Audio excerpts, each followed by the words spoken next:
2 Tawarikh 16, Perjanjian Asa dengan Aram. Pada tahun ke-36 pemerintahan Asa, majulah Baesa, Raja Israel, hendak berperang melawan Yehuda.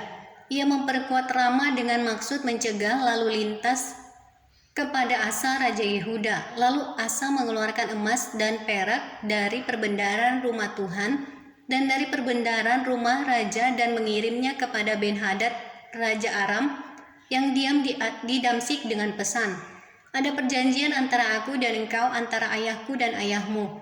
Ini kukirim emas dan perak kepadamu. Marilah batalkanlah perjanjianmu dengan Baesa, Raja Israel, supaya ia undur daripadaku." Lalu Ben-Hadad mendengarkan permintaan Raja Asa. Ia menyuruh panglima-panglimanya menyerang kota-kota Israel, dan mereka memukul kalah Iyon dan Abel-Maim dan segala tempat perbekalan kota-kota di Naftali. Segera sesudah Baesa mendengar hal itu, ia berhenti memperkuat Rama. Ia menghentikan usahanya itu. Tetapi Raja Asa mengerahkan segenap orang Yehuda yang harus mengangkat batu dan kayu yang dipergunakan Baesa untuk memperkuat Rama itu. Ia mempergunakannya untuk memperkuat Geba dan Mispa. Pada waktu itu datanglah Hanani pelihat itu kepada Asa, Raja Yehuda. Katanya kepadanya, "Karena engkau bersandar kepada Raja Aram dan tidak bersandar kepada Tuhan Allahmu, oleh karena itu terluputlah tentara Raja Aram dari tanganmu. Bukankah tentara orang Ethiopia dan Libya besar jumlahnya?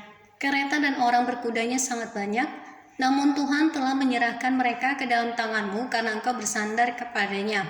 Karena mata Tuhan menjelajah seluruh bumi untuk melimpahkan kekuatannya kepada mereka yang bersungguh hati terhadap Dia. Dalam hal ini engkau telah berlaku bodoh, oleh sebab itu mulai sekarang ini engkau akan mengalami peperangan."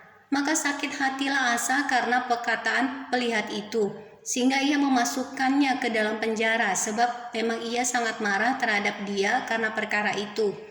Pada waktu itu Asa menganiaya juga beberapa orang dari rakyat.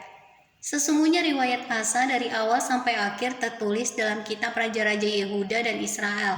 Pada tahun ke-39 pemerintahannya, Asa menderita sakit pada kakinya, yang kemudian menjadi semakin parah. Namun dalam kesakitannya itu ia tidak mencari pertolongan Tuhan, tetapi pertolongan tabib-tabib. Kemudian Asa mendapat perhentian bersama-sama nenek moyangnya. Ia mati pada tahun ke-41 pemerintahannya dan dikuburkan di kuburan yang telah digali baginya di kota Daud.